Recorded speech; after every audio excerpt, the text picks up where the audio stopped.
Hello and welcome to the Politics Social on Politics Social. I'm Graham Hughes. Tonight I'm joined by Aid Thompson and also by Mike Dix, who's the guy behind the Trumpton little cartoons, 3D Little cartoons, things. the little things. Do you do animations as well, or is it just the pictures? Sometimes, yeah. Although I'm old school, so it Ah, takes me forever. but we Like could we. frame by frame But animations, if it's basically. old school, sorry, but if they're 3D rendered, then Yeah, surely we can. I should be better, but I think they look more like the original stop motion Trumpton if you do them frame by frame, Oh, basically. okay, So okay. So you can't get me and Aid in as the fire brigade. I could put you in the fire brigade for a small fee. Yes, let's do it. Let's do it, Aid. You've always wanted to be one of the lineup of the fire brigade in Trumpton, haven't you, Aid? I'm up, Are you yeah, absolutely. are you old enough to remember Trumpton? Was it a bit before your time? I think it was just before my time. Oh God, you Remember, little like whippersnapper. Parsley the Lion. I remember that, but I don't Yeah, well, remember. there you go. Haven't you? That Haven't you must got have been some a whippers to repeat as snap? well. Anyway, we've just been watching the opening ceremony of the Olympics over in Paris, where it's been absolutely teeming down. Seemingly sponsored, as you said, Mike, earlier, by Assassin's Creed. Assassin's Creed. It had a very Assassin's Creed vibe I running swear through I've got that game on this PC, basically, running over the tops of Paris. Brilliant. Anyway, Sponsored by EA Games. did you watch it, Aid? You were doing your own podcast, weren't you? Yeah. One half So you- 7 to half 8, so I've missed it. You were running in. Well, basically, they thought, let's do it on the river because that goes through Paris, because that'll be nice. And we'll have like water spouts going up everywhere, like colours and stuff. But then they got too much water because it was absolutely teeming down. Like you would not believe. Oh, It was dear. like tropical You rain. feel so sorry for them because it's not in a stadium. So there's not much of a crowd for any of the performances. There are people dancing in fountains in an empty street, and they've got to keep doing it for like 4 hours in case the camera pans over to them and sees them. It's like Why is it not it's in just a stadium? Because they because thought they're they'd do it on the French. river. They thought they'd do it Because on the they're river. French. They've got they've all all- the Fair enough. teams on boats waving flags like it's a Yeah. UKIP Brexit Right. thing. It's just terrible. I quite like that bit because I got to annoy my girlfriend so much by going, Been I've there. been there, Been there. been there, been there. She's like, Graham, I know. And we were only on like the third A country because they come out alphabetically. But it was a bit weird because it was like alphabetically in French, I think. So Germany came out with the A's, Right. which is a bit weird. And Chad came out with the T's because in French, Chad is spelled with a T. It's to Chad.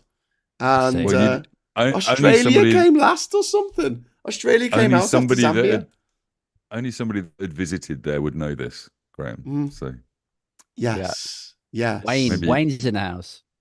Wayne, how you doing, mate? I'm good. You all right? Have you got your new internet yet? Yeah. Show but us it's your in a- internet. It's Did you grease it up like I told you to? You want to get some lard on it, mate? Just rub some lard It's- all over it. it's right here. Is that your internet? Wayne, I think you're going to want to plug that in. Yeah, you need to somewhere, plug it in, Wayne. mate. Yeah. I don't think it works just on its own like that. They don't Okay. just deliver the internet in a box and go, there you go, there's yours. It's not how it works. Wayne, No. were you watching the Olympic opening ceremony? No, to be Just fair, mate, I've been dozing. As soon as I got in from work, I've been like doing paperwork, middle Okay. management crap, and Oh dear. yeah. Oh well. But at least you got new internet now, which hopefully will be installed next week. So it'll be like Monday. shit hot, 4K, 500 megabit connection.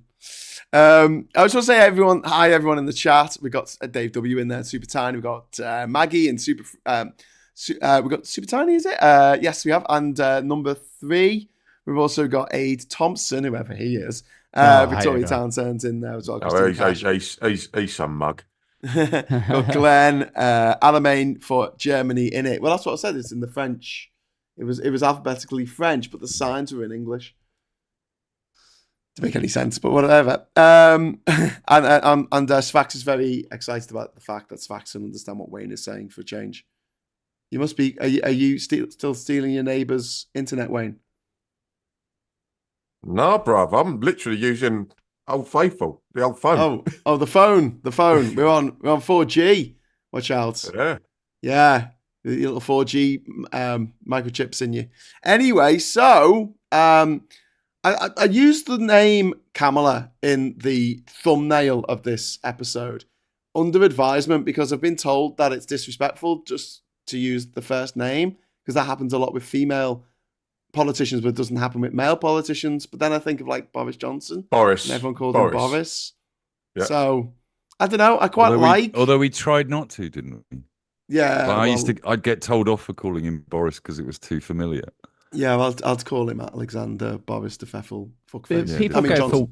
People go for whatever is the most immediate like identifier. So people will call me Aid because people don't know that many other people called Aid.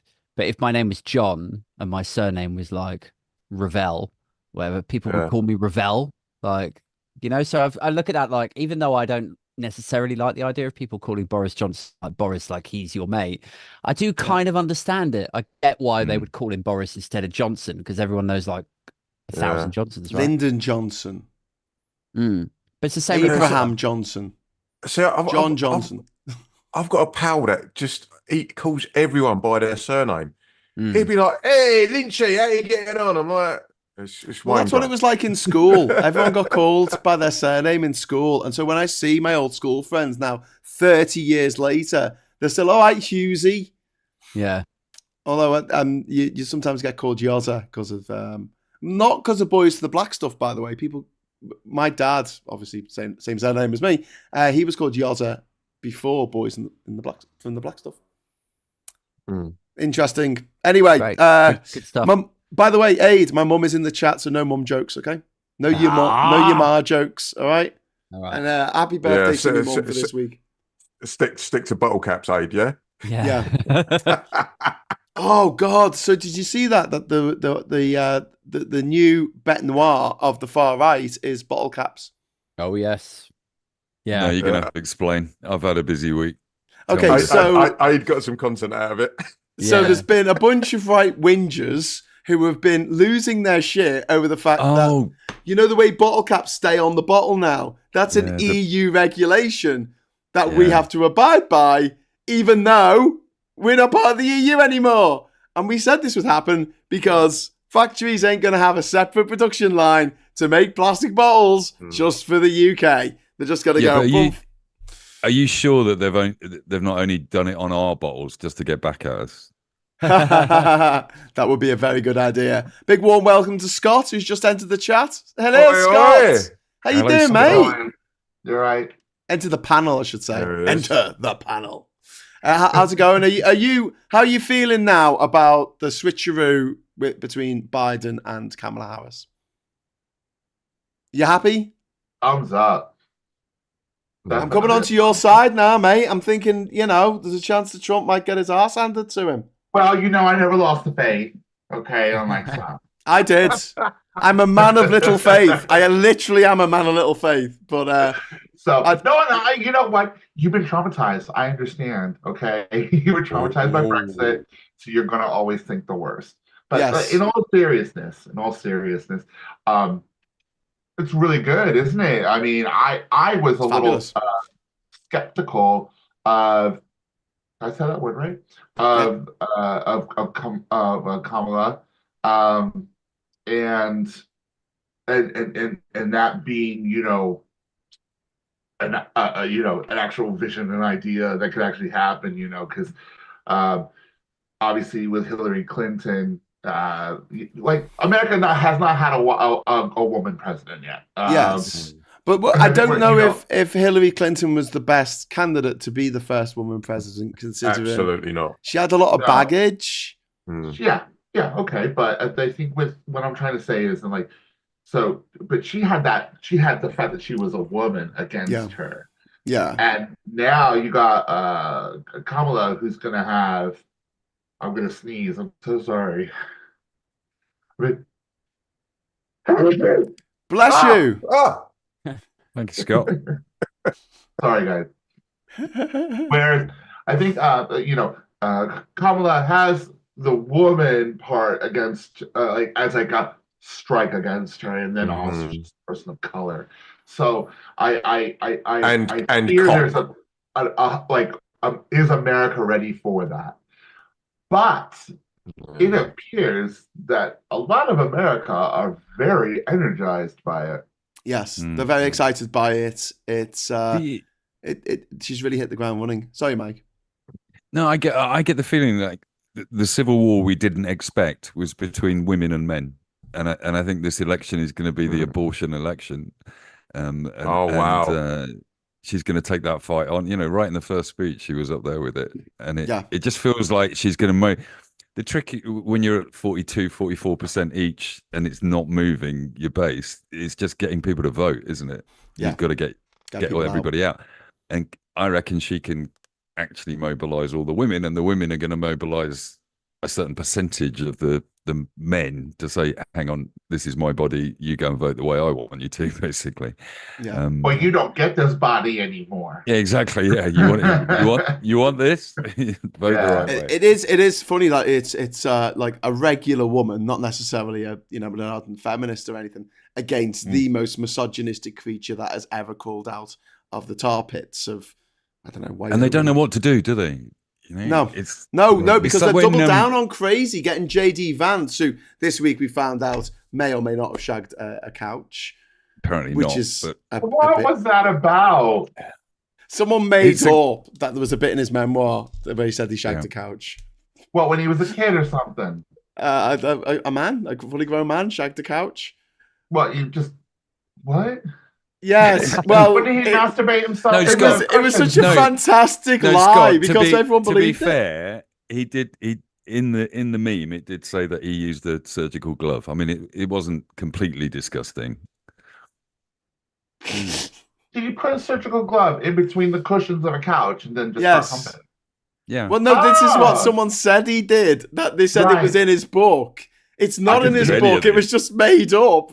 But someone made it up. You wouldn't put it past him. Just like fuck it. The Americans are fucking fucked up when it comes to sex. So they are. Like, if we're going to be really honest about it, Americans are. They're very, very repressed. Huh? Sorry, Wayne. What were you going to say?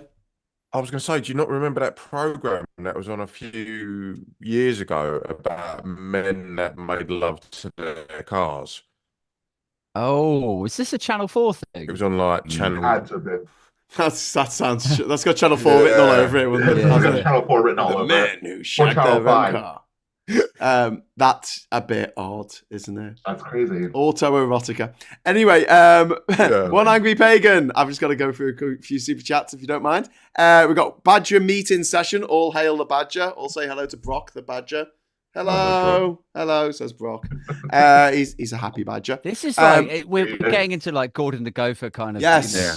I kind of want a little. I kind of want a little Golden Gopher here. You have a cardboard in the BBC cover behind you. You have nothing to say on this, Aiden. Fair enough. All right, I know I called you Aiden. We've got Ivan in the chat as well. Thank you very much for the £5 super chat. Blimey, I wish bottle caps were the only thing I had to worry about in my life. I couldn't agree more, mate. Who complained about that? It's the Bell Oak shop.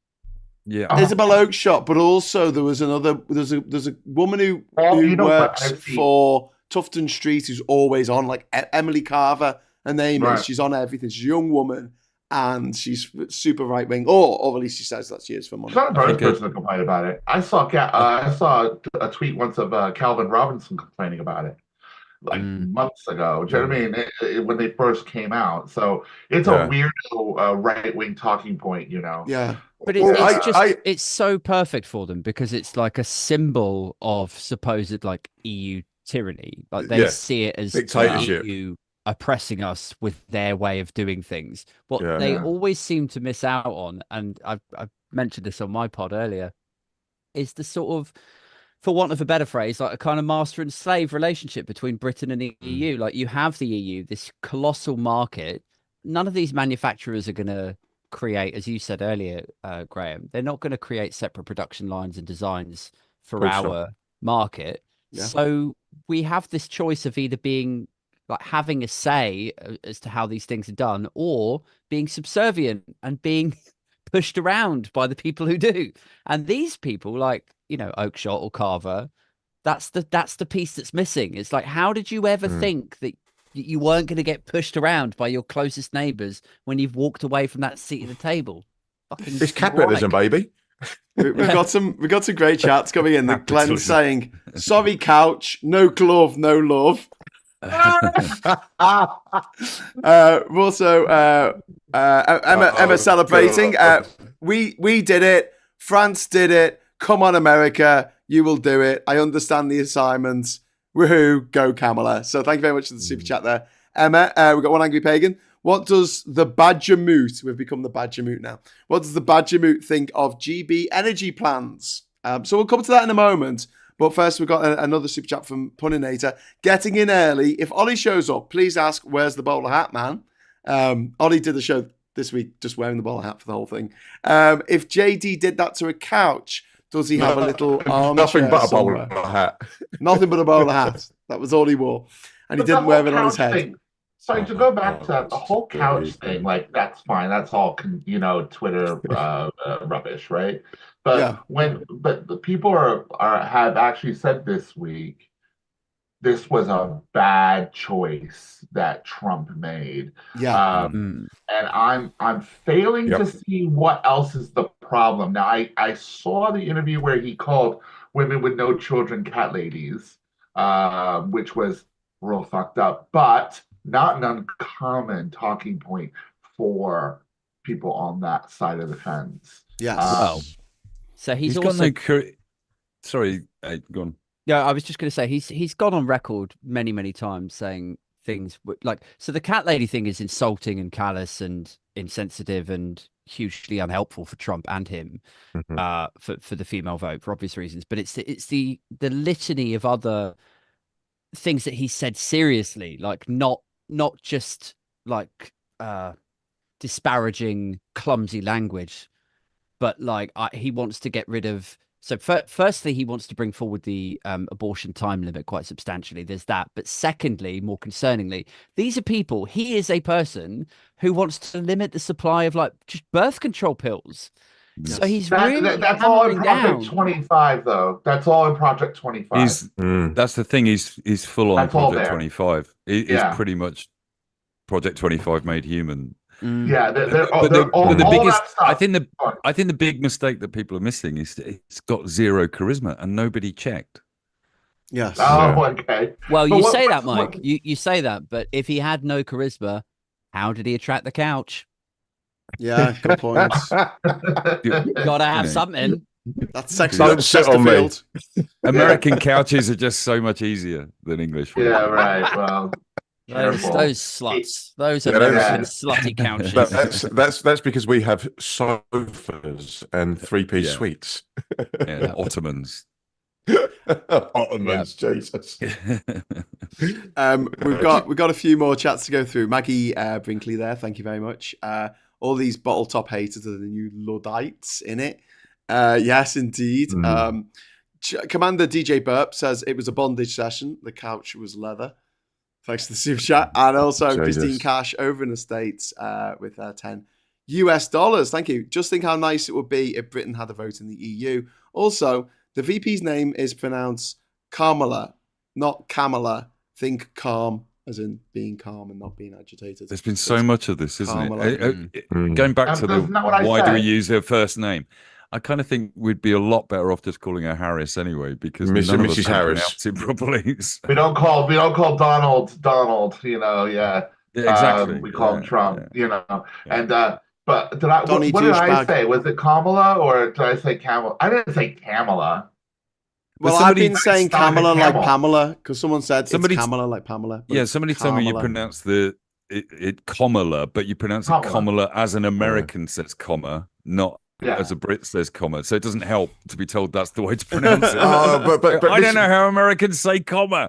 So this is like the whole north-south Bath thing. Yeah, there's no R in Bath. Well, Trump calls her Kamala, which is, it's trying to make it sound dodgy there. But I feel like I'm sorry. Sorry, I you don't go. feel like my question was answered. I apologize. There have been memes of like Donald Trump giving back JD Lance. You know what I mean? So it's like there's a narrative there that he was a really bad choice. Now I understand what you're saying, Aid, but all that stuff is Project 2025. That is what that's Trump's legislative thing. That's what he's going to do. So I'm still kind of wondering why he has been declared a mistake. I think the theory is that he basically picked a mini me. He picked a mini Trump, a younger Trump, to hand over the Trump legacy to for 2029, and didn't take into account they'd be running against Kamala. So essentially, to run against Biden, it's okay to just have a mini me standing behind you saying the same stuff.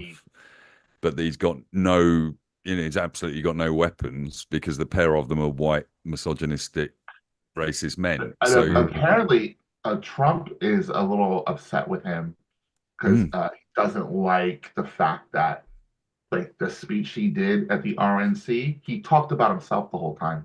And Trump doesn't like that. The spotlight was on him, not on Trump. There's also, I think what's really find narcissists. Yeah. The narcissist got angry. Yes, it wasn't about him. Yeah. I think the interesting bit is that Elon Musk supposedly offered $45 million a month to the Trump campaign. Ridiculous. And then 3 days later, he's denied that he ever offered it, even though Trump has announced it on the stage as well.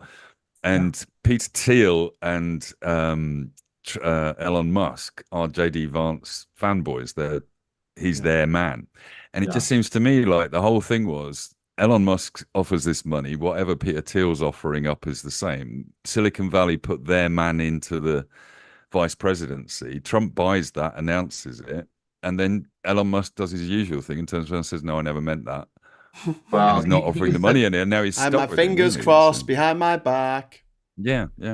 He really is a POS. The things he said about his child this week are so disgusting and so wrong. That's not a parent. That's an unfortunate sperm donor. And I feel so sorry for his children. I mean, he's named all his children these ridiculous names anyway, so I don't understand where he's talking about the woke mind virus. I think if anything infected his children, it's the fact that they were all given stupid names by their hippy-dippy, weirdo, fucking Silicon Valley idiot parents. Sorry. No. Yeah, exactly. But I mean, Scott, how do you really feel? Did you see what she wrote back when she clapped back to him? She's feisty. Yeah, she's written things like, I look pretty good for a dead bitch.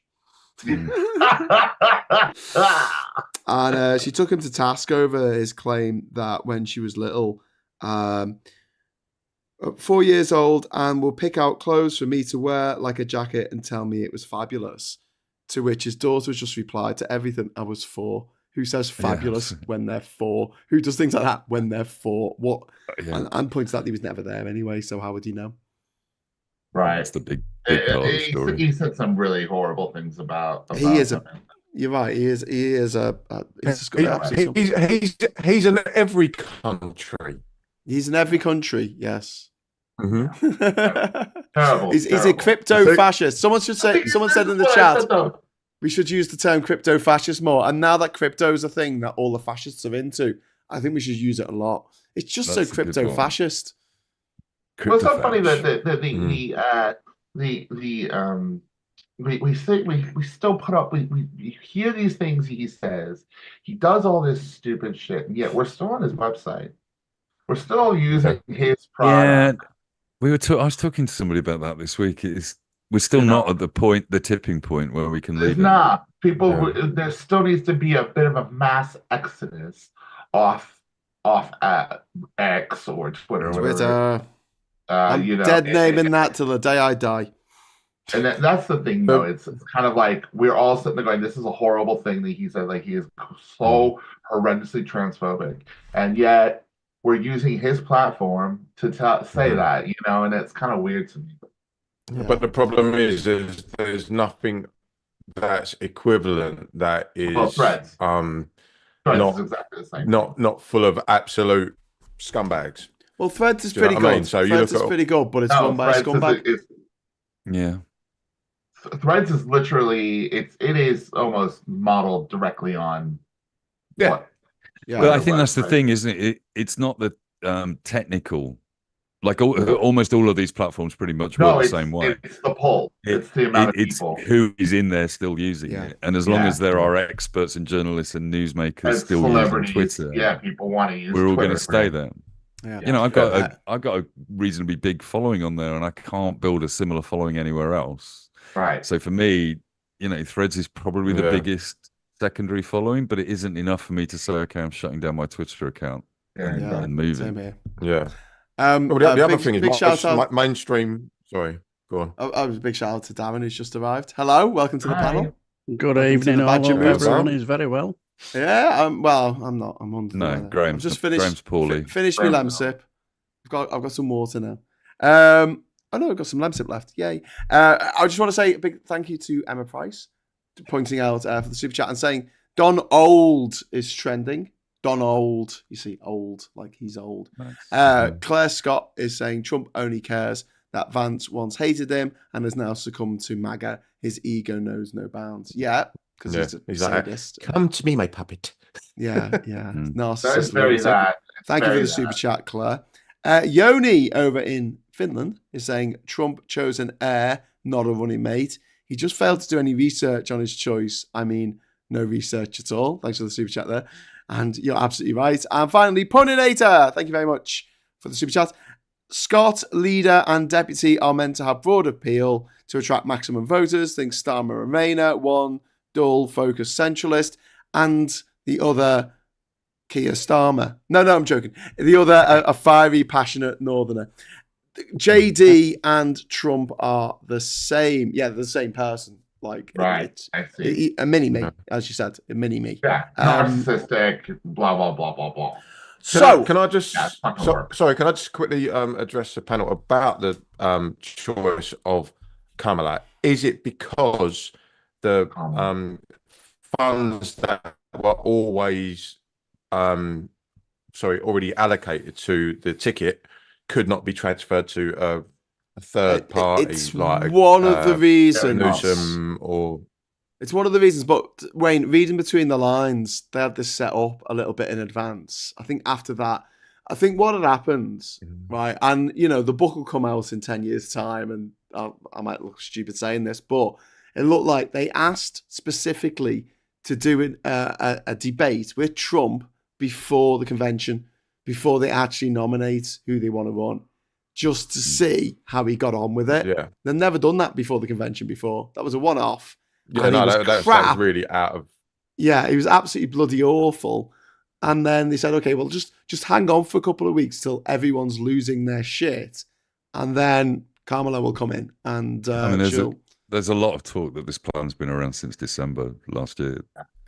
Do you think and it kind of feels that way because the campaign's made such a simple switch, and the release of, you know, like Obama coming out last just after Trump says Obama's the sticking point for this candidate, and then Obama comes out. Do you think they waited until he nominated his running mate as well? I mean, the timing was great, wasn't it?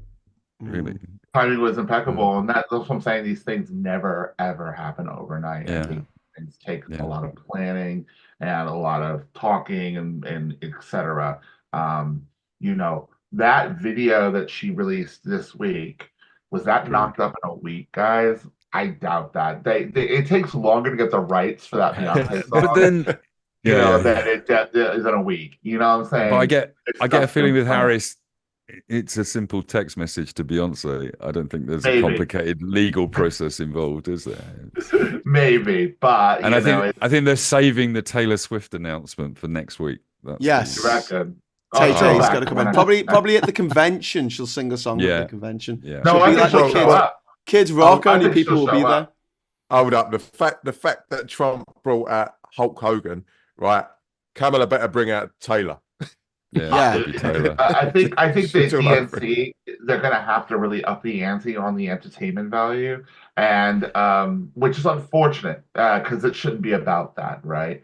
But I think that there was this sort of sense of entertainment that Trump brought with the sort of Hulk Hogan and shit. I think Kamala can come up with serious A-list people that's gonna make the RNC look like a trailer trash convention. Yeah. Not to sound like a terribly old man. Even more like a trailer trash convention than It does already, yeah. I mean, Hulk yeah. Hogan. I mean, you couldn't have gotten more trailer trash than Hulk Hogan. And I'm saying that Hulk Hogan, Kid I Rock. grew up in some of those areas, man.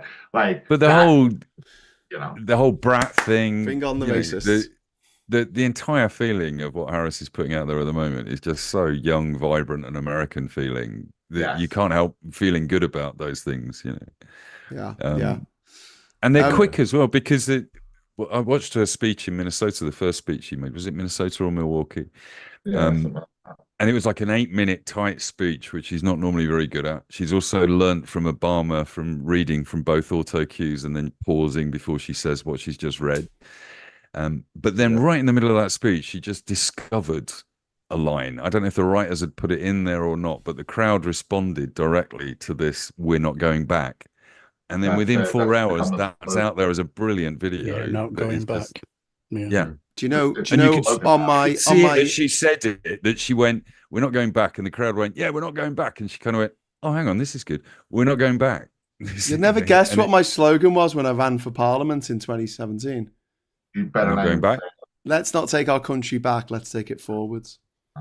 There you go. God damn it! With me as Lord Kitchener pointing like you could. It was great. Had you had Beyonce singing that? Yes. Yeah, Beyonce singing Freedom in the background. Yoni, thank you very much for the super chat, Yoni. Trump campaign funds are still under Trump Pence. Well, that's interesting. Did you see that one coming? I didn't. Bowler Hatman's in the chat. All right, Ollie's in the chat. Come join us. The link's the link's on the WhatsApp. Saying the Tory psychodrama only if continues. he's wearing nothing but a bowler hat. Yeah, nothing but a bowler hat. That's the rule. The Tory psychodrama continues as Kemi accuses her rivals of creating a fake attack document. So have you seen this? The Tories are just absolutely collapsing, and it's hilarious to watch. The Tories have been pathetic this week. It's been so desperate and weird to watch. Have you seen how somber they've been when they've been guesting in for James O'Brien on LBC this week? I haven't listened. They were all Tories this week, weren't they? That was the craziest thing, except for Emily Thornberry. But Emily Thornberry was on Monday. And Jonathan Ainsworth. Yeah.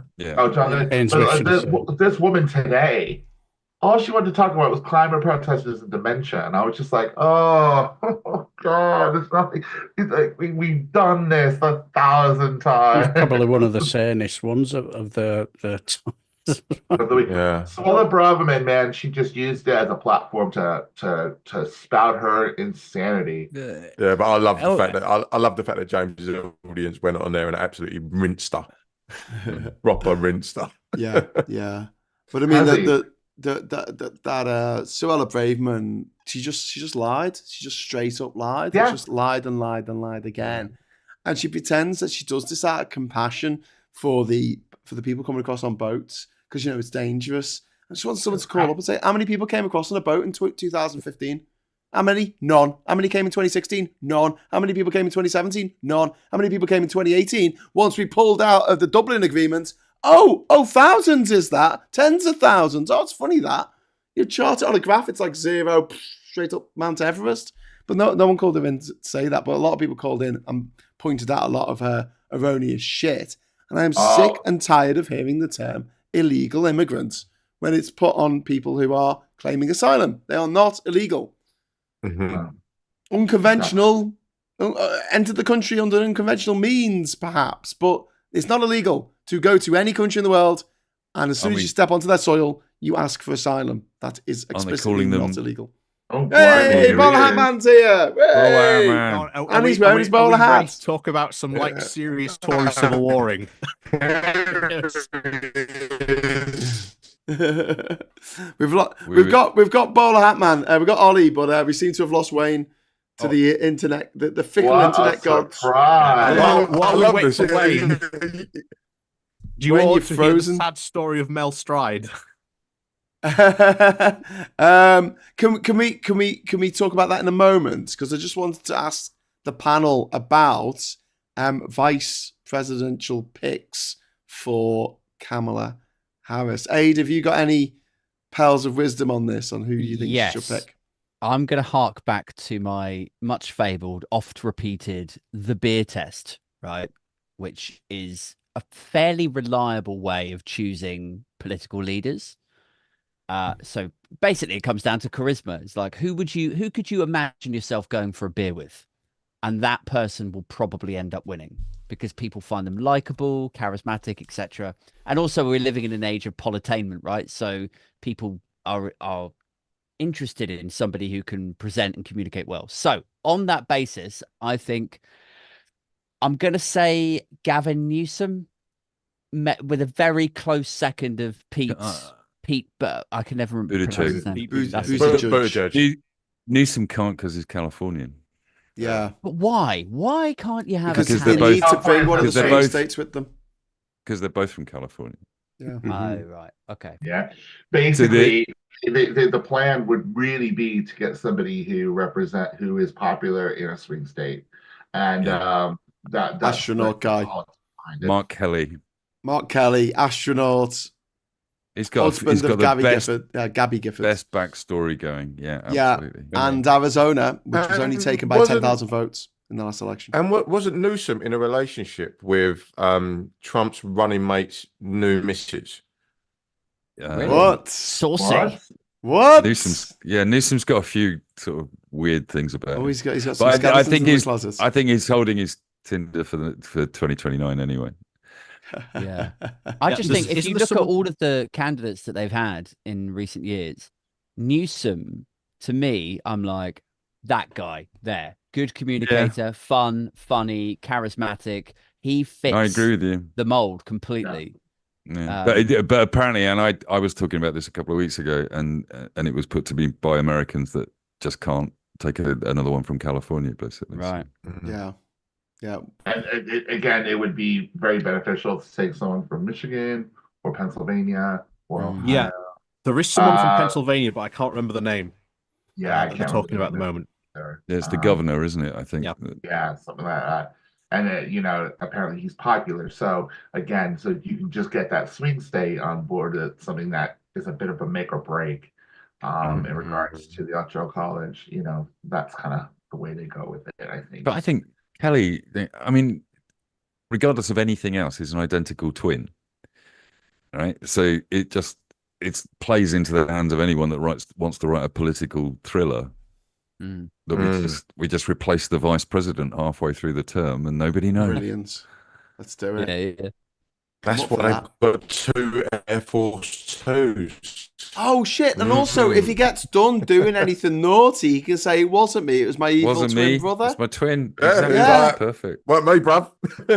Yeah. Which twin was the twin? I was in the helicopter. Mark Kelly, the astronaut, Mark he's Kelly got an identical twin brother who is something like 1.5 minutes younger than Mark Kelly. Because Mark Kelly was in space for about 400 days. And due to anyway, we don't want to go into the physics of why he's actually gravity affects time. He's now older than his brother by physics. Oh, his name's Scott. Yeah. So if you could create a bubble of gravity around the spaceship, you could fly for millions of years, but for the people on board the spaceship, it would only feel like a few weeks. Yeah. Theoretically. They're both astronauts. No. Yeah. Yeah, both of them? Yeah, no, his brother was an astronaut as well. Oh, that's pretty cool. Yeah, they're both astronauts. I'm on Wikipedia. I'm there. Imagine being a kid and going, "What do you want to be when you grow up?" "I want to be an astronaut." He's like, "Me too." Yeah. What else do you want to be? Vice President of America. Okay, let's do that too. Me too. It'd be funny if one of them was president and the other one was vice president. Yeah. You couldn't tell them apart. He's a junior senator from Arizona. Is Mark Kelly, right? Arizona is as well a swing state. So you know, might And his not, and might not be his the wife's worst. his wife had a genuine assassination, not hit by broken glass. Yeah. Oh Yeah, she was shot in the head. yes, Arthur Gabby McSally. Yes, yes. Where did Aid go? Where did Aid go? It's not his normal time to bin off, is it? Well, it's a bit early. Yeah, he normally goes at 10. Yeah, I've just written to him saying, "Where did you go?" It's the French anarchists. The French anarchists. Well, was it anarchists or was it Russians? Well, oh, let's talk about this. Come on, Ollie. What do you reckon? What's your money on? So Russian anarchists. 8 years ago, there was a very similar attack by the French anarchists on the high-speed rail network, and this is sort of has their hallmarks. So maybe it's them. That seems to be where it's heading. We know Russia's tried cyber attacking the Olympics. Whether they've actually decided to follow through on anything physical, again, we don't know. We'll see where that happens. And then, of course, you've got the Israeli ambassador coming out and blaming Iran with no evidence that it's Iran. Yeah. You know what? I think the Olympics is just really dated, literally, considering it goes back to the Greek times. It's just a really dated thing. Like, we are just not in the geopolitical sphere of peace and unity enough to actually have a harmonious games with everybody from around the world. You know, people are just going to keep getting involved in different ways and ruin it. So fuck it, just blow it off for a decade or something. But they never were. Like back in the Greek days, it was a substitute for certain wars sometimes. But every war was paused in order for the games to take place. Like the football match in 1914. Yes. Don't underestimate the power of sport. But I just want to say a big thank you to Ivan for the super chat. He said the Tories have got it in for the voters for giving them their well-deserved worst ever defeat in history. They are clueless. They can't even begin to work out the reasons why they lost so badly. It's very true. One of the Tories who did LBC this week, James Happany. Heapy or something, wasn't it? Happany, Halfpenny. He was a bit more philosophical. He was a bit kind of like, I know why no one likes us. But the rest of them, no, mad as a bottle of snakes. One Angry Pagan, thank you very much for the £2 super chat. GB Energy plans look promising. What do you think? One Angry Pagan really wants to talk about the GB Energy plans at some point. So we will get onto that. Don't worry about that. I'm all over that. Christine Cash, thank you very much for the cash. Gavin Newsom was married to Kimberly Guilfoyle before the plastic surgeries. There you go. Fact of life. And that's also Christine's 20th super chat on a live stream. So thank you very much Christine, for that. Thank you. Christine, you absolute legend. Christine Cash with the cash. Puninator, thank you very much. £5 super chat. Pretty sure that was a joke in Brooklyn Nine-Nine. Terry's daughters were going to be Prez and Vice and then switch for 16 years in power. Also, where's the Fez, man? I think that's for Ollie. It's either the bowler hat and then they want the Fez. God, they're never happy, are they? Please them all. Yeah, you can't win them all. Just tell him you've got the Fez on under the bowler hat. It's fine. Yeah. Oh, yeah. Jump James in Germany is saying we had the tax on our rail network in Germany last year, as I recall. Something else to add. Sabotage, and Russia was in the mix to be responsible for that. Sorry, Ollie, what were you going to say? Yeah, something else that happened in France recently. There was apparently a famous chef that's been arrested for spying, being part of the FSB. Is it Gordon Ramsay? Yeah, is it Captain Birdseye? Mixed linked to these attacks, but they'd said, he was planning something big, so they don't know whether it's linked to this or not. But again, we'll find out. Harriet continues. Ainsley Harriet, Captain Birdseye, mate. Well, that was wrong. He was away for months at sea with a crew of children, and he was the only adult on board. Nothing dodgy. No, just the 80s were a dreadful time. I'm glad they were over. It was really Jamie Oliver all along, trying to get revenge on the French. Jamie Oliver, getting me French on the French, having better food. Claire Scott, thank you very much for the super chat. The Olympics are our last chance at humanity. Thanks for that and that sentiment. Wayne, tell us about your feelings on GB Energy. Well, in the industry that I work in, I think it can only be a good thing, because if there's more investment in renewables, sustainable energy, insulating homes, firstly, it's going to be more money for me, which is a good thing. But it's also more. It's also capitalism at its best. Exactly, but it's also like I see a lot of houses that can be insulated, but the criteria to get them is so tight that I'm sitting there like little old ladies who are paying out hand over fist for their energy bills, and I'm like, I could insulate you, but I could give you solar panels, but you don't meet this particular criteria, and it's it does my nutting every day in my job of work.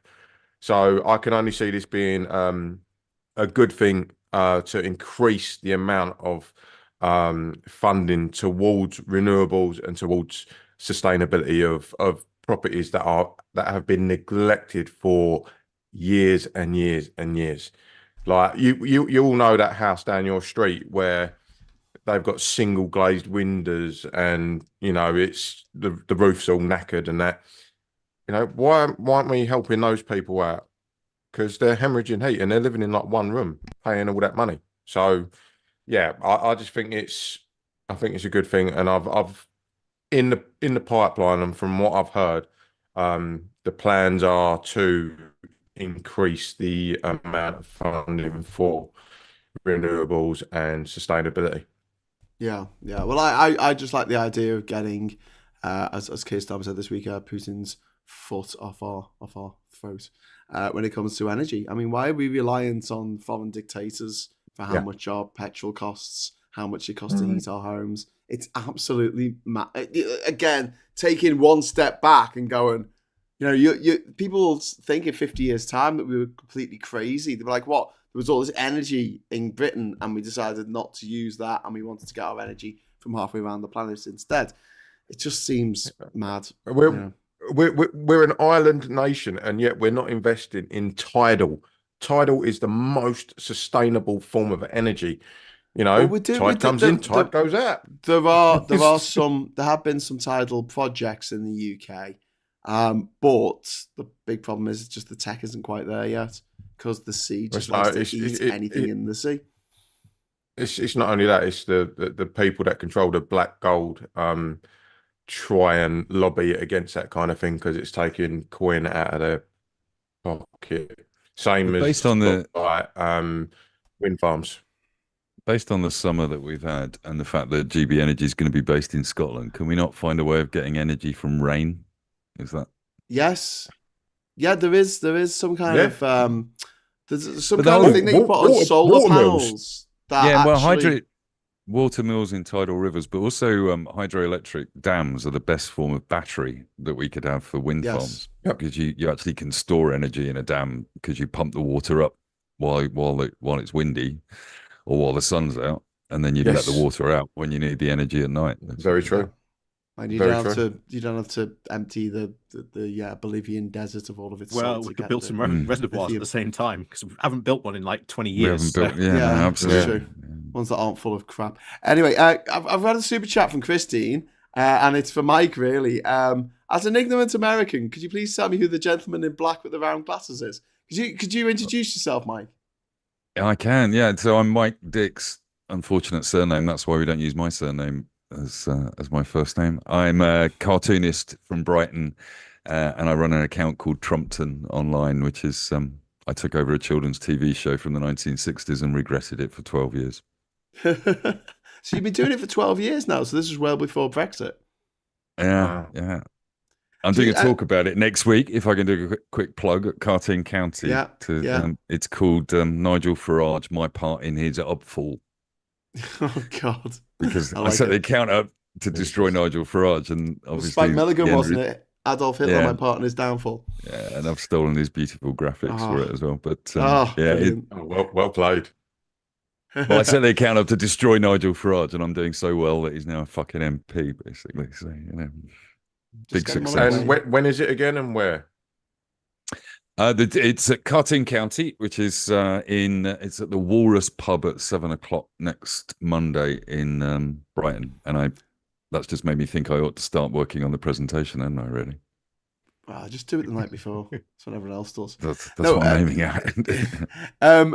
With Trumpton, are you going to be doing more Trumpton things in the next I'm switching months? back over to Trump. I did a book about Trump the first time around in 2016, and I made him a lot cuter than he is now. I've turned him into a more grotesque character now. Yeah, please do. I'm flipping back over to American politics. I've drawn all the Labour cabinet, but you know, they're not doing anything bad at the moment, are they? So it's like, well, there's a few things. I mean, there's a few of them. Not made any fans in the trans community in the last couple of weeks. It's not doing great. No, and apparently there's no money in the NHS, which comes as no surprise to anyone because it's been terribly ran for the last 14 years by the Tories. But yes, so but we're feeling positive about GB Energy, right? Crown lands that are being used. Which apparently are owned by the government, but they're not. It feels. Has anyone got more information on? Because Wayne, you were talking about insulation. I'm not sure they've announced that they're going to do anything about that at the moment under GB Energy, are they? No. It's still kind of industry talk as as things get fed back to us through all the different sort of like back channels about what's coming in the future, what budgets are going to be where, and all that sort of stuff. So Gordon Brown did have an investment matching scheme, didn't he, for insulation, which was working really well.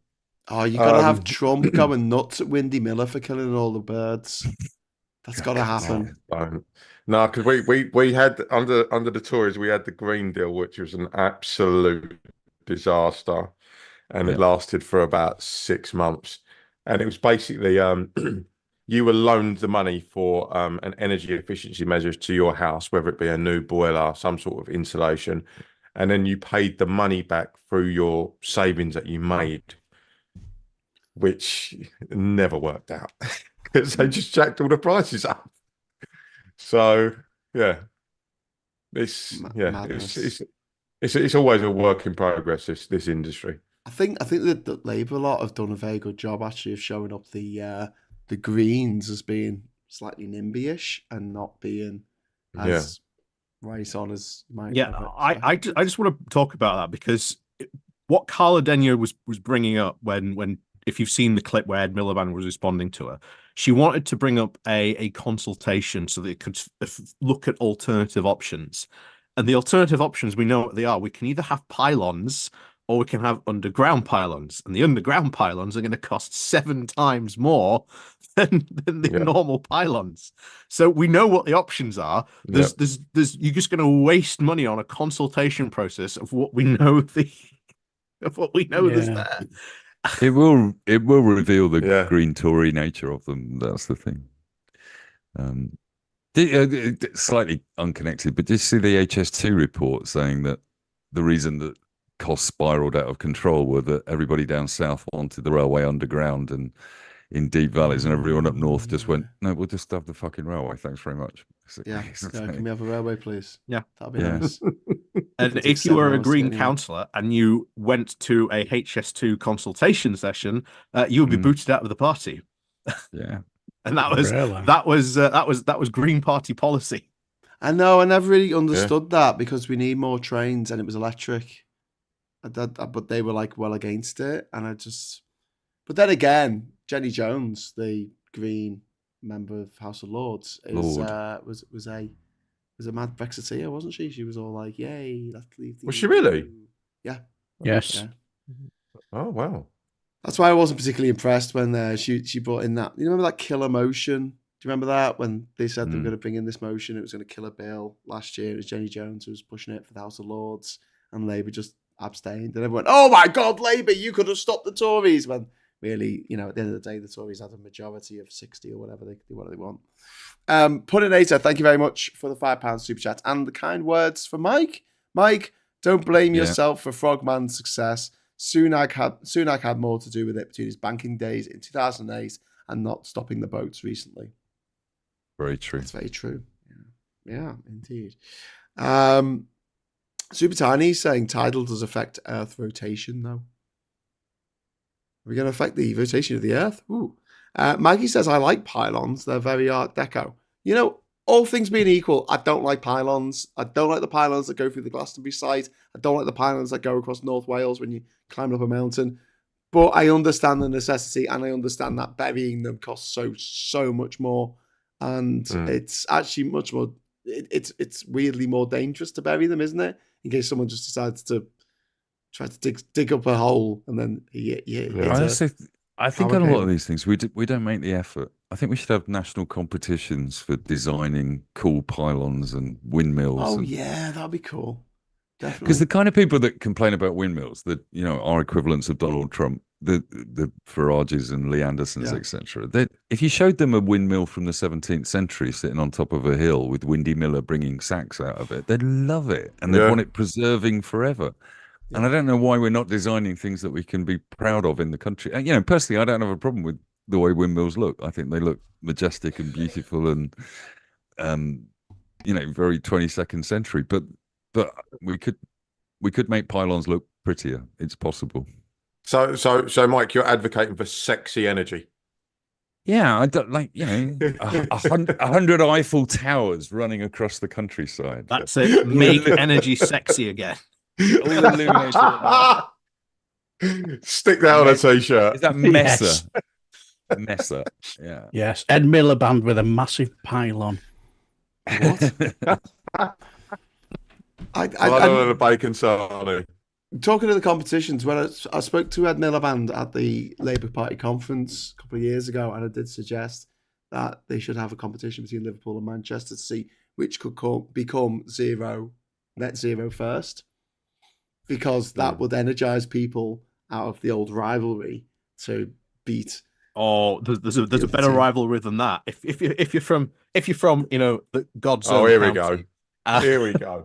What, Lancashire? Is that Lancashire? We don't talk about Lancashire. Is that Humberside or I can't? Lincolnshire, I think. It's Lincolnshire. Lincolnshire, is it? Right. Yeah, it's a Lincoln. Val, calm down. Don't kick off. The real rivalry. I'm told it's really nice up there beyond London. Must be very nice. It is a lot nicer. The real rivalry is Leeds and Sheffield. My God, the rivalry between these two cities is insane. Just look, the Royal Armouries and what happened there, and how Sheffield to this day is still really salty that Leeds got the Royal Armouries over them. This all piled back up again when there was the whole Channel 4 moving up north. Do they go for Leeds? Do they go for Sheffield? Of course, they went for Leeds. And yeah, it's honestly so bitter, to a point where we could have had, instead of 4 regional mayors, there was a 1 Yorkshire plan put forward so that we have 1 Yorkshire regional mayor for all of Yorkshire. This plan fell apart. For all 4 parts of Yorkshire. Yeah. So there was a 1 Yorkshire plan, and then this all fell apart because Sheffield and Rotherham refused to go to the meetings and not take part in them. Bloody hell. All right, so let's not do it there then. Because all the Yorkshire people will be fighting with each other over their tea. Spare a thought for me. Speaking of Leeds, I've been to a Leeds Bradford football match and survived. So I know what you mean, Bowler. Oh, you could be getting a new tram line soon. Oh yeah, exactly. Can't wait. Yeah. If it happens this time. Well, we were supposed to get, like the 10th time Leeds are going to get trams. We were supposed to get trams in Liverpool in 2007, but we got the Olympics in London in 2012 instead. Thanks for that. Moving on. Christine Cash, thank you very much for the super chat. Do you think the Greens will be more effective as a lobby group? Yes. Question number. Anyone else got any advance on yes? All they do is take votes away from Labour. Yes, definitely. Questionable Lab Sanity, thank you very much for the £10 super chat. 400 kilovolt underground cables are oil cooled, and they do indeed cost a bomb to install. We have one here in Snowdonia to connect to the hydro power station, to the main grid. We need to rethink house design. As in 100%. The house design of houses. Because that's one of the things that we struggle with. If we're doing like a housing estate and we're doing like a solar project, we can't do like an entire street because it will overload the grid. So you have to do sort of like one house sporadically in each street to sort of like upgrading. Definitely, we need more cabling. We as men, I think we can just say you never have enough cables. I'm sure everyone's got a drawer full of cables, and you're like, it might come in useful. I've got my man drawer. No, it won't. It's from a Nokia from 20 years ago. You're never going to use it. Throw it away. But it fits something. It'll fit something. Helen Wilkes, thank you very much for the £22 super chat. Leeds is fine. Sheffield is bitter. Ooh. Yeah, it's all going off on the chat. Chat's all having a big fight now. But you know who would win? I was telling you. Do you know who would win? Through rivalry. But Ollie, do you know who would win out of a fight between Leeds and Sheffield? Lancashire. Oh no. We'd unite behind historically accurate. Would unite behind the flag and it'd be War of the Roses all over again. Didn't they find Richard of York, Richard III? They found his body, didn't they? Found his corpse. In Leicester. Yeah. Yep. And where was that sword placed? They found a sword with it, didn't they? No, I just thought they found his body in like a Morrison's car park in Leicester. Yeah, it was under a car park. Yeah. But they found that he'd had a sword crammed up his wronging. And that's possibly how he died. Yeah. Rewrite the history books, kids. Well, at least it weren't a sofa. Yeah, at least it wasn't a sofa. Sexy sofa. It's one of those sofas that look like a massive pair of lips. Anyway, moving on. Puninator, thank you very much for the super chat. I used to be big on the Green Party, but recently, as I learned to politics, the party abandoned me. I felt politically homeless, but voted tactically for. But Labour's actions have excited me more, and I might have a new political home. Well, there you go. That's nice. Under promise and over perform. Just maybe jettison Wes Streeton because he's difficult. And Sarah says in a competition between Leeds and Sheffield would steal it. Oh, the metal. Well, boom. Yeah. Well, we do have an ice hockey team in Sheffield. Do they still make steel in Sheffield? There's Forge Masters. There's Gripple. I thought they were. I thought you were down to one, but you still got two. Yeah, we've got the big Forge Masters is like the big one. But you've still got like tons of like small, like medium-sized ones going, through there. Cool. Which is really good. And like I say, if you are going to go to Sheffield, let me advertise for a second. Sheffield, Callum Island. Callum Island, I think, is one of the best places.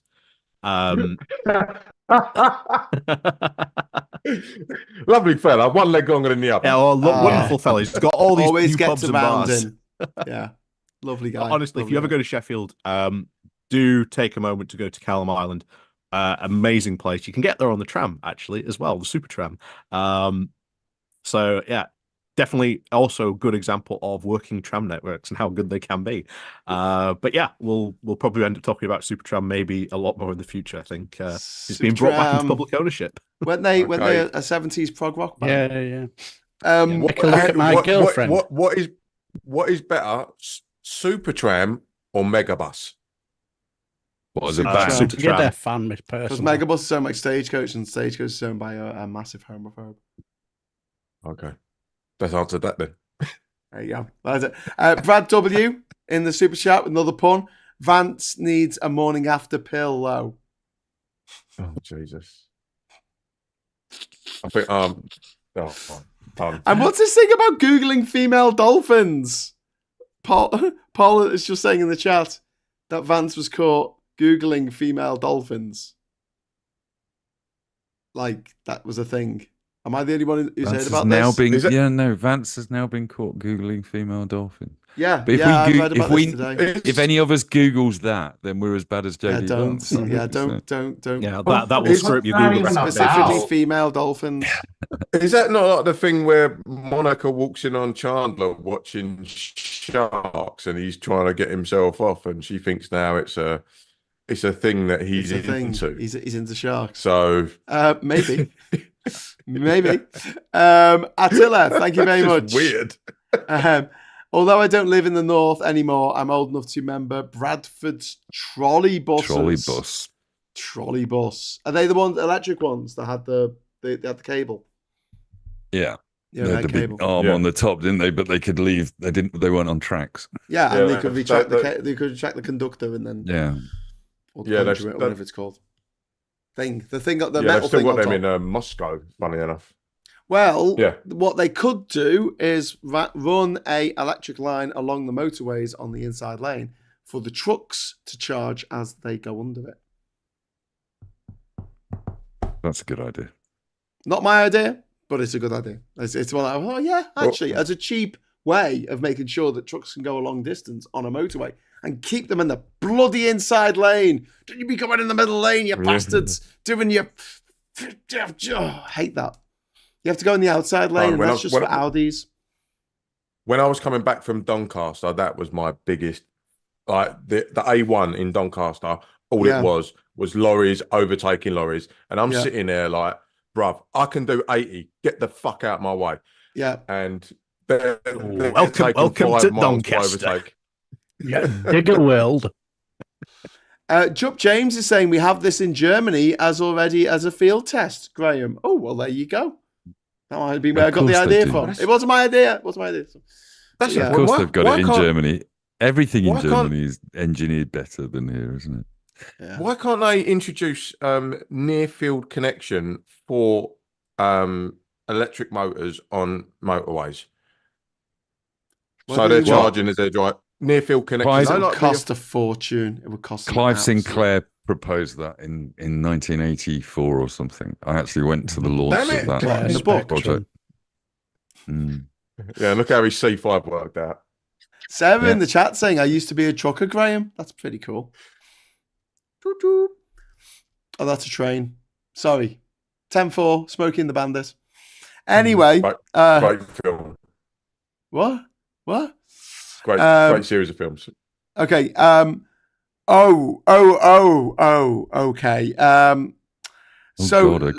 Zoshalix in the chat has just pointed out the dolphin thing is worse. It wasn't just Googling female dolphins. He searched and found a video of a dolphin mating with a human female.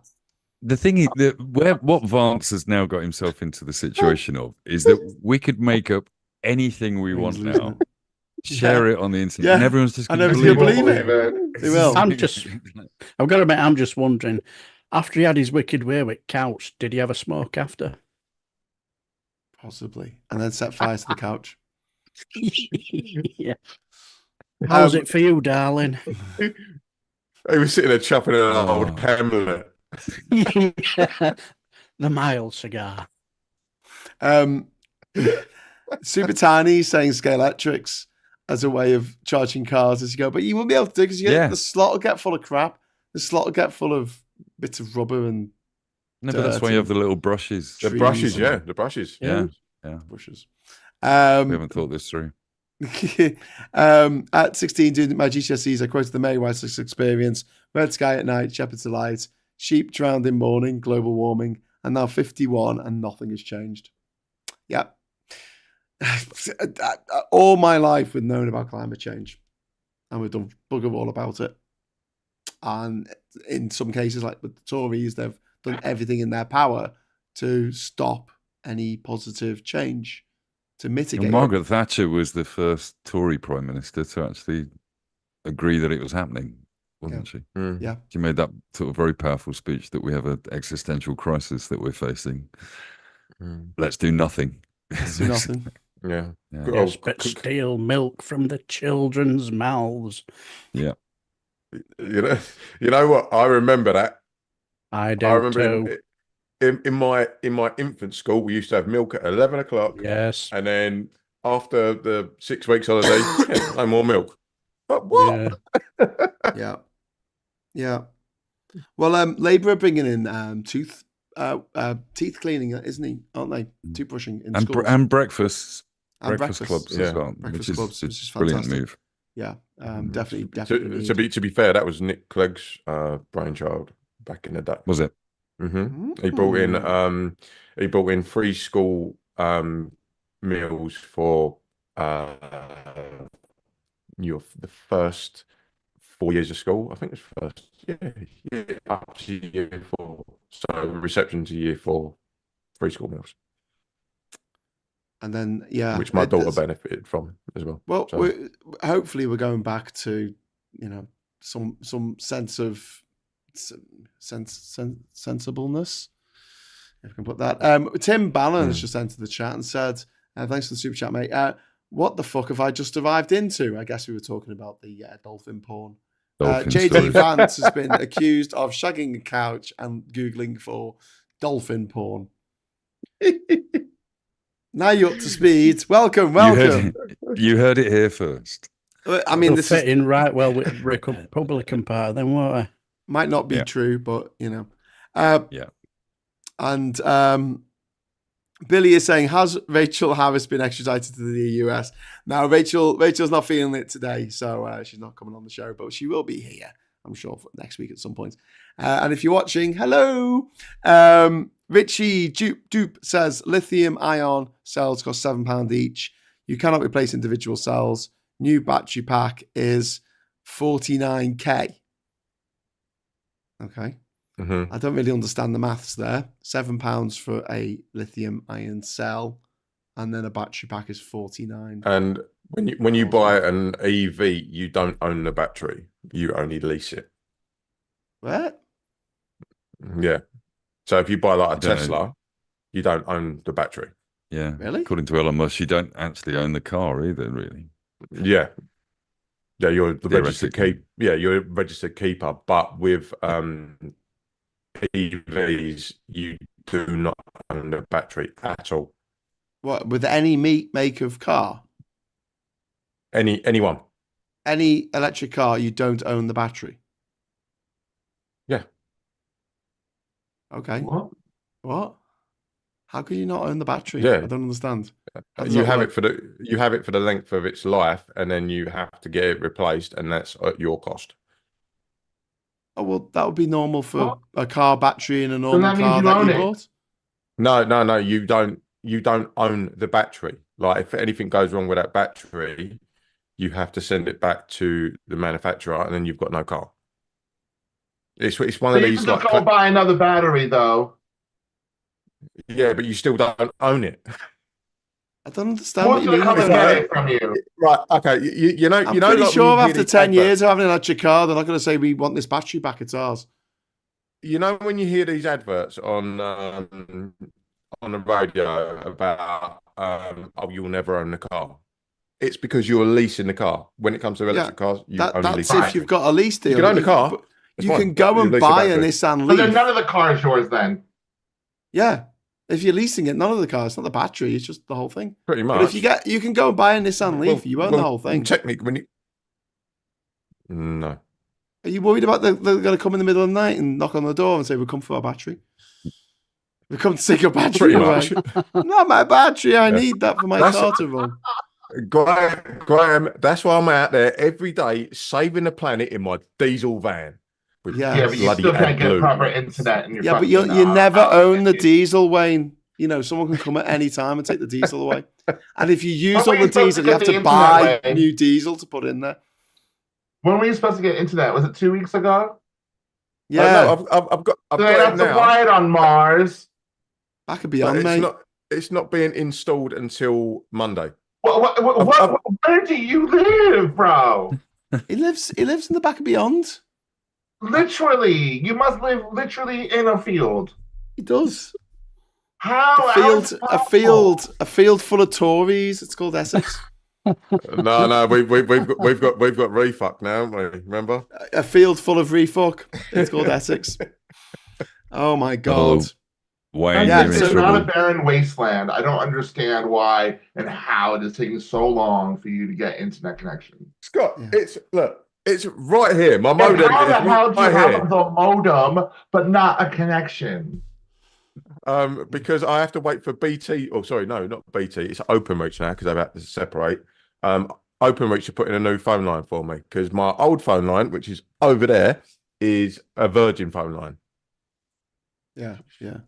We're having you're causing arguments in the chat here, Wayne. Derek is saying I own the battery of my hybrid. What's the difference with EVs? Eric is saying you're right. British Volt management plan was to rent out batteries. What, the British Volt batteries that never made any batteries? Okay. And then Tim Ballum has dropped some super chat money in. Thank you very much for that. Wayne, only some cars lease the battery. Tesla sell the battery with the car. Wayne has been listening to Reform Types. There you go. You've been hanging out with Tories too long. If you listen to Reform Types, you'll have them thinking that there's potholes in the road because the electric cars are heavy. Yes. Yeah, they're like 2% I happy. actually heard that from a Reform Type. The electric cars are so heavy, they're creating the potholes in the roads. That's why there's so many potholes in the roads. Yeah. Nissan Leaf is a lot lighter than a petrol SUV. But this is the shit they come out with. Or a I diesel see my lobby. little group from where I live, which almost voted Reform. So mind you, I think we were like 300 votes away from Labor, which is unprecedented in where I live. It is so true blue where I am. But yeah, like I actually saw written in the group, Facebook group for the town, someone actually said, well, that's because the cars are so heavy, they create the potholes. And people are literally replying back to her going, what? Who told you this? Questionable and obscenity in the chat. Thanks so much for that. You'll own nothing and be happy renting or subscribing.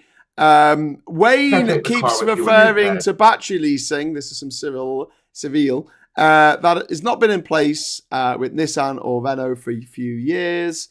And Dave Moore's got backing that up, saying battery lease went out of fashion a number of years ago, only applied to Renault and Nissan. Yoni, can you decide who buys your own battery? Thank you very much for the super chat there. No, you can't. You're told by the manufacturer they'll come out to your house because it'll be worth their while to do that for some reason. And then Derek is saying, these days you own the battery in your electric car. However, in the early days of electric vehicles, company would sell you a vehicle but contract the batteries independently. Okay. There you go. I feel sufficiently schooled. So has your pothole been filled in? No, but the geezer down the road with the Range Rover, he keeps fucking up my road anyway. Yeah. Well, lorries, I do think that they should have certain roads that lorries are not allowed to drive down. 100%. 100%. No, go to your depot, put them in smaller vans, end of. And double-decker buses. Well, we need them to get about. No, I was driving down a tiny little road in South East London today. I was like, what the bloody hell is this bus doing down here? Which road is that? Probably about to crash into a railway bridge. Yeah, I'm not gonna dox my work. So just South East London. You were in South East London. You don't live anywhere near it. So you're shaking your fists at electric cars, and now you're shaking your fists at buses. I'm shaking right. Everyone on the chat thinks you're a secret Tory anyway, Wayne. I'm old man that yells at clouds. Yeah, I was gonna say you're gonna be shaking your fist at the wind. If Wayne is the most progressive person in his constituency, we can tell why they voted Reform in the end. Yeah. I'll take that. That's fine. In fact, the lowest cost and lightest car currently for sale is an EV, which apparently is a Dacia. Spring. Oh yeah, you don't want one of them. Is it spring powered? Powered to people? No, I love riding on the front seat of the upper decker bus, of the front deck of double decker buses in Liverpool. So do I. Power to the people. And what I sometimes do is pretend that I'm driving the bus. Oh, Jesus. Or you could just get in your own car and drive. No, because I can't be drunk when I'm doing that. Our only communication is taking pictures from the top deck of the bus on the front seat to see who wins. At the end of the year, we end up totting up who's won. I don't know if it's on the newer buses, but do you remember there used to be that window, like where if you sat at the front and you could see the driver. You could see him driving, and then you could pretend. But now it's cameras. It's terrible. Yeah, I just thought it was a bit creepy. What, you can look down? Don't know whether it was like a periscope, wasn't it? You can look down and see. Yeah. I would also pay a couple of quid more if you could have a little fake steering wheel. Yeah. Yeah, well, they do that as well. I'm driving the bus. Yeah, and a bell and everything else. Absolutely. When people come up the stairs, you ding the bell. Yeah. All right. Welcome to the top deck. Power to the people who says I haven't driven for years, no regrets. Lol. I mean, look, if I could get away with not driving, if I lived in London, we wouldn't have a car. End of, because the public transport's amazing. 100%. But we live in Durham, and when we got the littlest to school, it's either drive or literally walk for an hour down a 60-mile-an-hour single track road with no pavement, because our country roads are 60 miles an hour for some crazy reason. And so it's like, we don't have much of a choice. They've taken away the public transport, and we don't have school buses. Does everybody in the room have a car? No. I've got two. Stop driving in. That does not surprise me, Wayne. I haven't had a car for 8 years, I think now. You don't need it, do you? You're in Brighton. But you have to have decent public transport and live in the city centre. That's the only way that... I don't know how to drive a car. I've got a diesel work van and I've got an Audi convertible turbo. I actually don't have a car of my own. It's my partner's car. She just lets me drive it. If I've been very good. I literally don't know how to operate one. Yeah, well, I tell you what, being 8 years, because occasionally I hire a car if I have to go somewhere, one of these zip cars or something. Yeah, and you get in them, and I have absolutely no idea how to make it work. Like, there's no where do you put the key. I've ended up ringing them and saying, "Where do I put the key?" And they're going, "Are you stupid, sir?" Press there the is go no button. key. You just need to press this button. Yes, press this button and then that button. But the thing is, where you are, like, you've got decent public transport and you've got all these car clubs around you as well. And pretty much everything's on your doorstep anyway, Dan your manor. Good old beat. Oh, you live in a field in the middle of absolutely nowhere. We've got this thing called the interweb as well. You literally live by yourself. There's no one around you for like 20 miles. You have this is where I can pull out my Yorkshire card and say, at least we got indoor toilets. Right. I bet you have an outhouse, don't you? At least we got a backhole. Luxury. Yes. Look, bro, I don't know what it's like where you are, Wayne, but on every street in Brighton there is a telephone that we can all use now. Oh, really? Wayne has to walk 20 miles to use his closest telephone.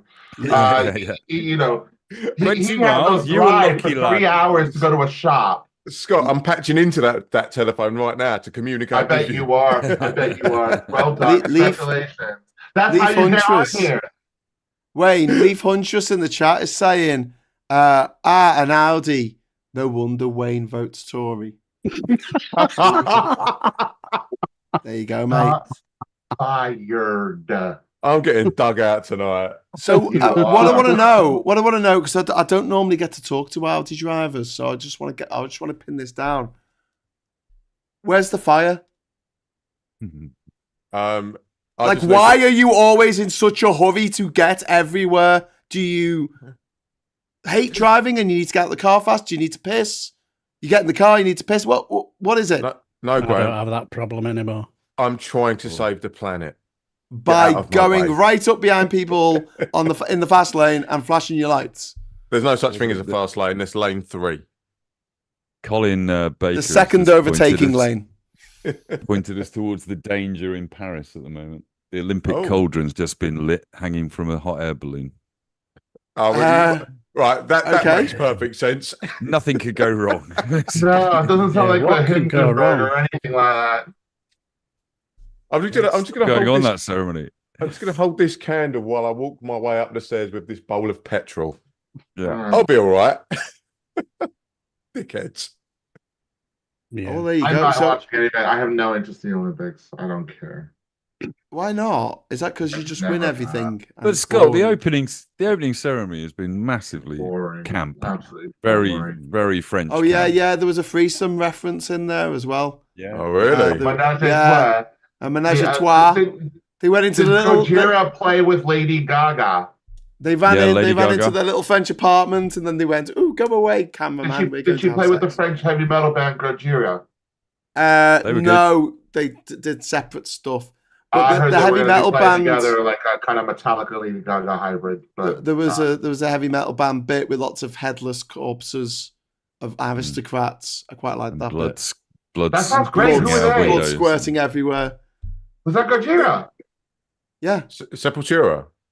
Gojira. No. It was French metal group. Okay. So on Gojira. Gojira. Isn't that the proper name for Godzilla? No. Anyway, what was I going to say? Tim. In the chat, if I could press the right button. There it is. Tim says, Graham, a Nissan Leaf is heavier than a Micra, about the same size. Drove past Cornish Lithium this week on a massive new road, being driven through Cornwall! Exclamation mark. That's Tim. I don't know if that's a good thing or a bad thing. Cornwall has got rid of all the Tories, hasn't it? Didn't they kick all the Tories out? Yeah, it's a Tory-free zone now. Wasn't that Rees-Moggs Manor? Yeah. No, that was Somerset. Somerset. But it's down that way, Wayne. Yeah, it's in that general vicinity, yeah? Yeah. Just to help you, because I know when you live in the field, it's hard to get directions. I'm doing my best not to swear at you. All you can see is green, right? All you see are leaves and grass. Yeah, and fairies, and just people just dancing through fields, and it's a bit like the Wicker Man, isn't it? Yeah, pretty much. Yeah. Somerville Island. Rob, Google Basildon and have a reality check. I went through Basildon like a month ago. The whole thing about the battery weight and the car, like an internal combustion engine weighs, when I say a freaking ton, it weighs way more than a ton. Like, they are so heavy. And then to think, oh, well, we're going to replace that with a battery, and the battery is made of lithium, which is one of the lightest materials we can use, that lightest element. Also one of the best Nirvana songs ever. Very good Nirvana song, yeah. It's not just Reform that are like this, though. The Greens are like this as well, because the anti-HS2 Green lot once made the claim that the HS2 would go so fast that the train would lift off the rails and take off. What? That was one of their big objections to the speed of HS2. That's the kind of thing they said when the railways were first built. Yep. Yeah, they said that people would suffocate because you wouldn't be able to get oxygen that fast once you hit 30 miles an hour. Well, you've got to think HS2 was traveling 280 something like that, I think it was. Apparently that was far too fast, and it would just lift off the tracks and take off. Yeah. So I did what Wayne asked, and I googled Basildon, and I found his home. Yeah, it's right here. Yeah, this is Wayne's house. Is that Wayne's house? In the middle of freaking nowhere. Nice insulation on the top of his house. Yeah. It would be thatched. He's got a Thatcher to do that. Typical Tory, getting a Thatcher in. Found his house, guys. There's Wayne's house. Beautiful. That's natural insulation. No wires are attached to this house in any way, shape, or form. No wires. He literally lives by candlelight. Rainwater collection. Yeah. Down the chimney. And that's actually what Tyler Park. He burns the hopes and dreams of little children. Why is Scott turned upside down? Scott, what are you doing? I don't know. He turned to Holly, but he's upside down. He's going to start calling me Rimmer in a minute. I'm being stupid. I'm sorry. Okay, Yoni's telling me that a 2,000 milliamp hour or megaman power, I don't know, lithium ion battery contains only about 0.6 grams of lithium. It weighs a bit more than that. Well, yeah, I know. I'm just saying it's not that much more. And a small car that's electric weighs less than a big car that's an internal combustion engine. It's just the way it is. Apparently, Richard Holden's your landlord, Wayne. And one Angry Pagan says, I like the house. I like the house too. It looked nice. Didn't look very Essex, though. Was that really Essex, Scott? Yeah, that's I googled it. That came up in the Google search. Yeah, that's what Tyler Park. That's like just down the road from me. Yeah. Is that where Tyler lived? House. Yeah. There's a couple other photos of like a park, like which which is literally just green with some trees. I was gonna say that was the view from Wayne's house, and then there was a lovely picture of like a pond with some ducks and shit. And I was gonna say this is Wayne's food source, and yeah, but I'm kind of Duck hunting. I decided not to. Bruv, I live in the fast food capital of Essex, right? So I ain't eating no bloody duck. Right, I'm down there getting a pizza or a burger. Yeah, no, clearly doesn't like Chinese. I do. My Chinese is the best. Singapore rice noodles, sweet and sour chicken balls, and my Chinese guy is the most cockney geezer in the world. You walk in there, and he's like, "You right, bruv? Want a beer?" I'm like, "All right." He's Steve I'm a fan of Singapore noodles too. Steve from Golden City. Shout out to him, top lad, and his missus May. She's awesome. Okay, so I'm gonna have to go soon because I'm falling asleep. Not because of the chat, but because I'm still a bit under the weather. So I wanted to go around the panel and ask about your stories of the week. It could be something that I've already mentioned, but has anyone got one to start with that they would like to talk about? Really good question. Yeah, I'll start off. Mel Stride. Mel Stride joining the Fantastic Four. In the Tory leadership contest. That's not the word I would use. That's not the adjective I would use. Yeah, I thought it was 7. Isn't it 7? Or is it only 4 that have got the 10? There's only 4 that are declared so far. Or at least unless someone's declared that I haven't seen. Just like, generic Jerick. who was like, oh, Robert Jerrick's declared this morning, didn't even realise. That's how good his announcement was. Oh, I knew that. I heard about that on LPC. Yeah. So we've got James, cleverly by name, not by nature. We've got Tom for Braintree, ironically enough. Yeah. James Cleverly, another shining beacon from Essex. Cheers, mate. Have a tug in the hat, yeah. And so far and we've got Mel Stride. And so far, I think we're waiting on Kimmy Badenoch. And there's rumours that Priti Patel is apparently stalking for support as well. And of course, Suella Braverman is literally knocking on any door she possibly can to get any support. The funny thing is, you'd think the barrier was so low, like you only have to have 10 MPs, don't you? Yeah. Yeah. But when you realise that there's only 111 Tory MPs, yay! That's the maximum number of candidates you're going to have is 11, isn't it? You know what this also means? According to the rules of the 1922 committee, it is now only going to take 19 letters to boot out a future leader. Yeah. Didn't it used to be 21? No, 21? It used to be like 80. Yeah, you needed 52, I think it was. Oh, right, 52. Okay. But it won't matter, will it? Tom Tugendhat saying that he's going to leave the ECHR, and you go, how are you going to do that? The Tories are not going to be in power for 15 years. How exactly are you going to deliver? No. He's actually going to leave himself. Like he's just himself. Is it? Yeah, right. What I love is that they've all put out like these pictures of that they are like the unity candidate. They've got to bring the party together.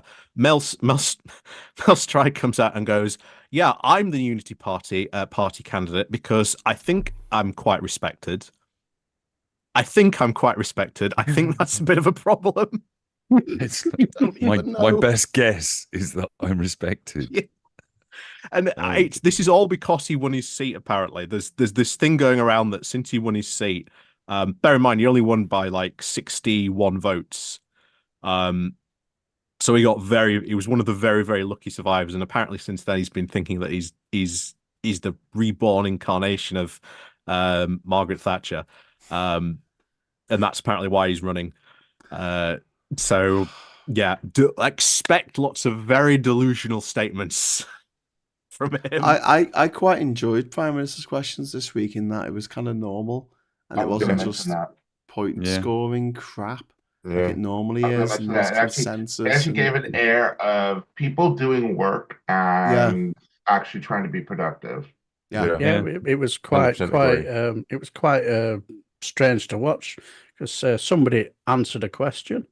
Right. Yeah. Yeah. Doesn't normally Well, happen. Keir Starmer answered most of them. Do you know what I mean? Yeah. Like, you know, I wasn't pleased with the whole trans thing, but like at the end of the day, he was, you know, I like the fact that everyone behind him just was quiet. They weren't jeering at everything he said. Yeah.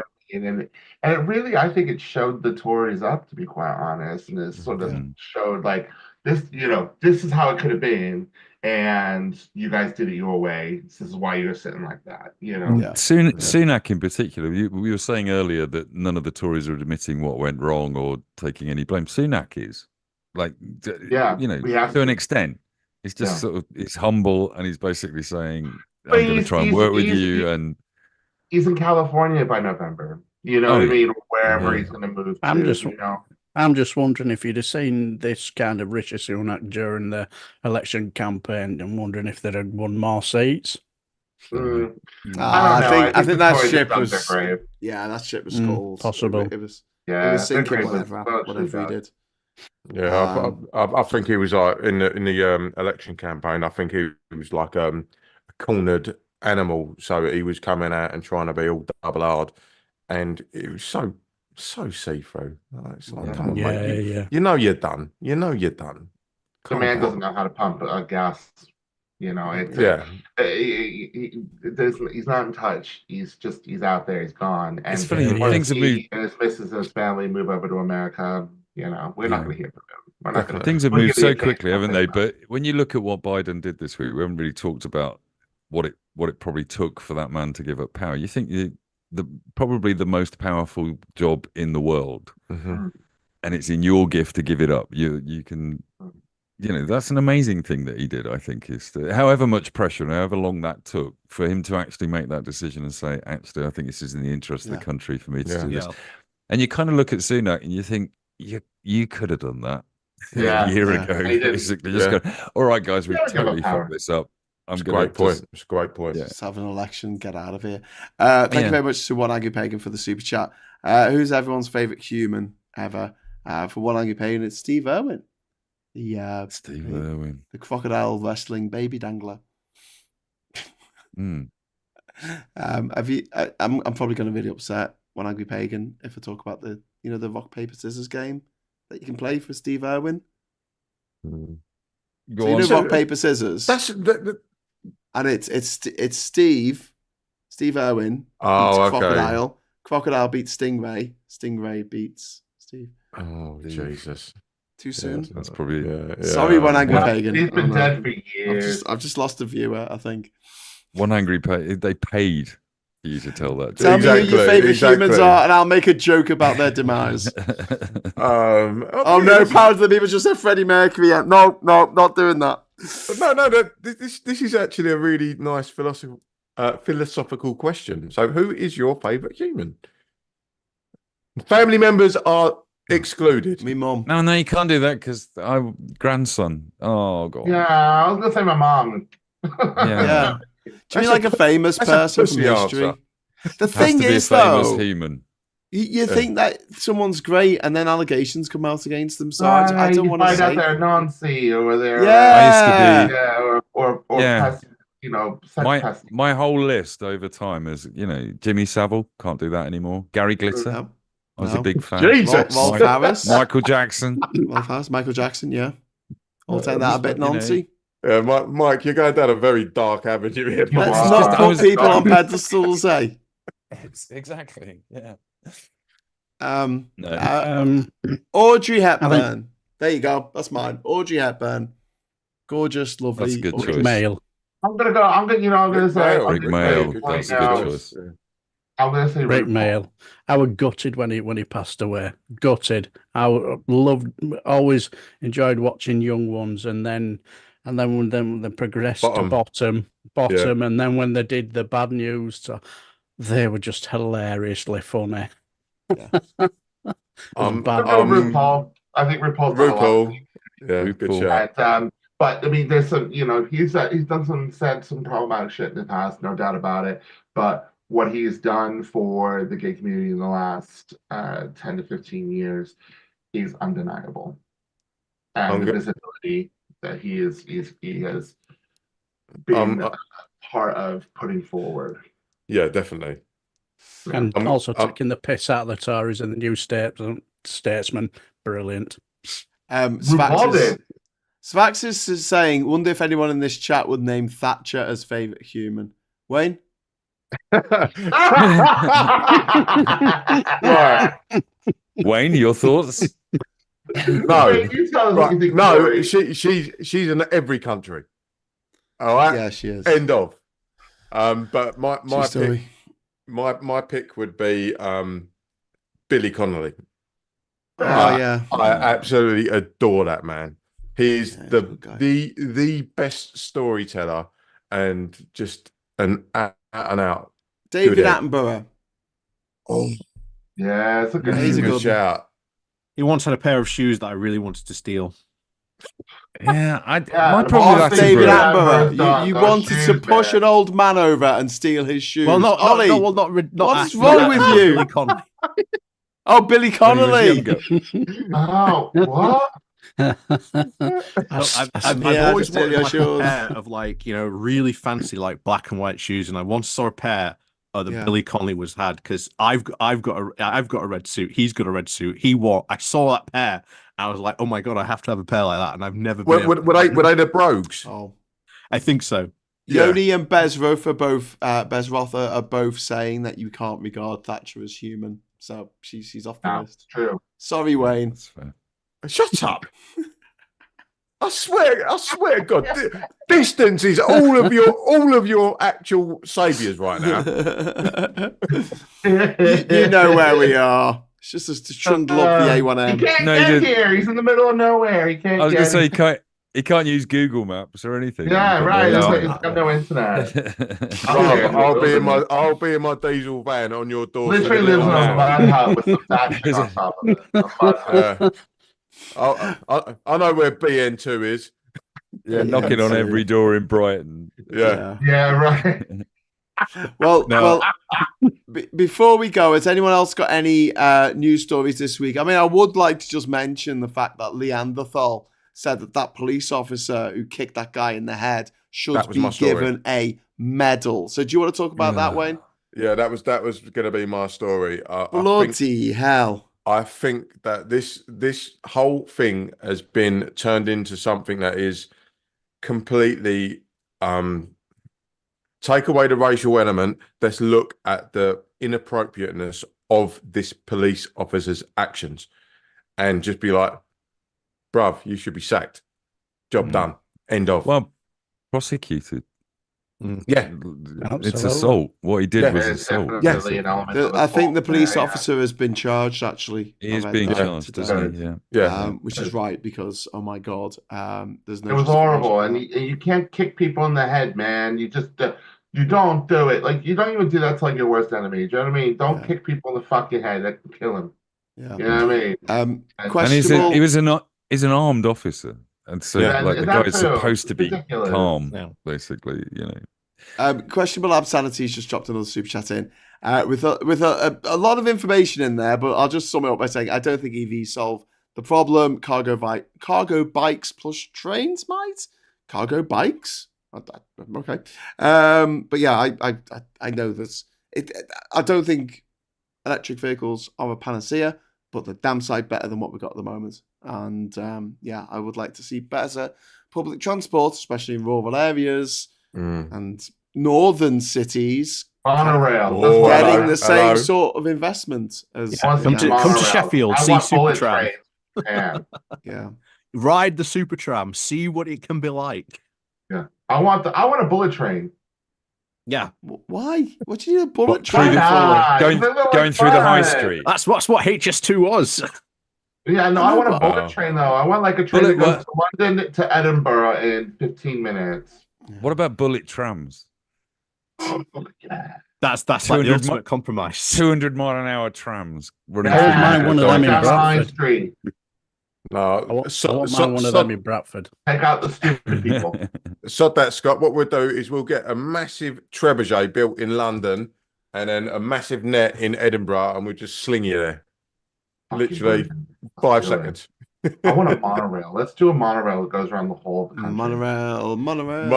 Oh, Jesus. It's not Alton Towers, bruv. I think The Simpsons did more to destroy the international monorail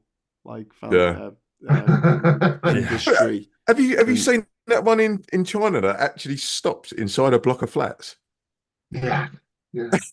It's mental. Cool. They even have I like the trains that are hanging. The hanging trains. I think they're Yeah. Those are awesome. I definitely think we should have more of that. There's more inventiveness, more it's the same old sort of solutions, like something just creative, like would be really cool. You know what I mean? Not, I'm gonna build a cable car going from Greenwich to nowhere, and then it has four regular users a year. Talking about smart things, though, did you see there was a news story this week in Holland, I think it is, where they do road repairs on the motorway, and they have a moving bridge. And underneath the bridge, they're doing the road repairs and retarmacking. But the bridge is crawling along at 4 or 5 miles an hour, and all the cars are still traveling at 60 miles an hour over this bridge, driving over the people repairing the road. That's genius. No, that costs money. No one wants to do that. That costs money. It also Not says in my backyard. AF. It's absolutely genius. Fantastic video. It's brilliant. If we looked at other countries for some of the stuff that they do and we actually applied it here, things would get done a lot quicker and a lot better. But 100%. All that shit costs money. And that's the one thing that this country just does not want to spend. Right, I'll give you an example of that, Scott. On the M25 right now, between junctions 28 and 25, they've got an entire lane closed off, and no one's working there.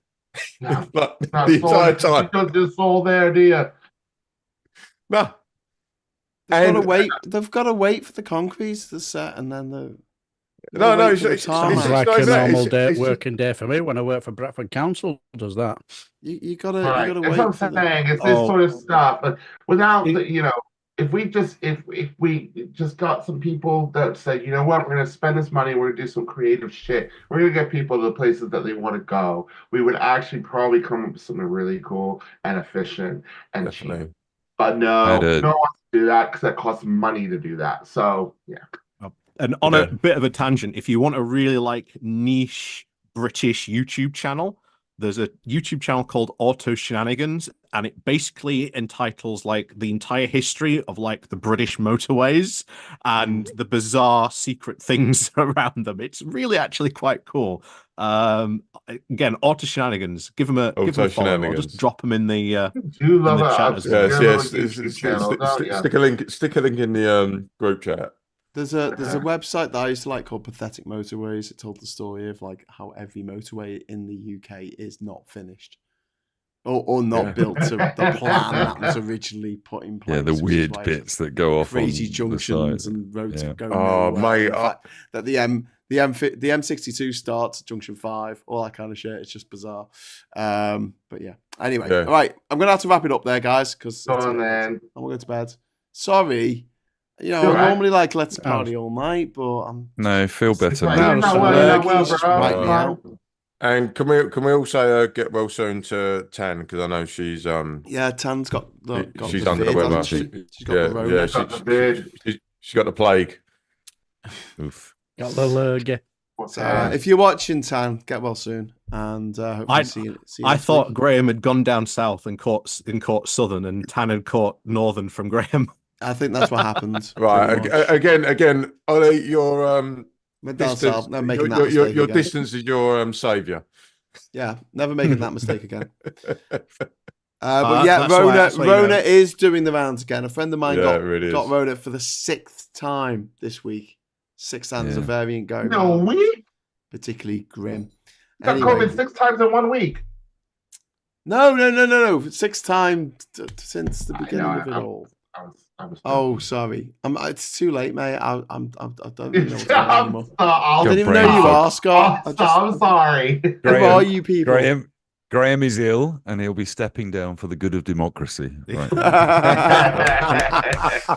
He'll be handing the channel over to Wayne. Good to the country. No, we won't stay up Country very first. And it's going to be, YouTube stream second. It's going to be called Refuck Social. Refuck Social.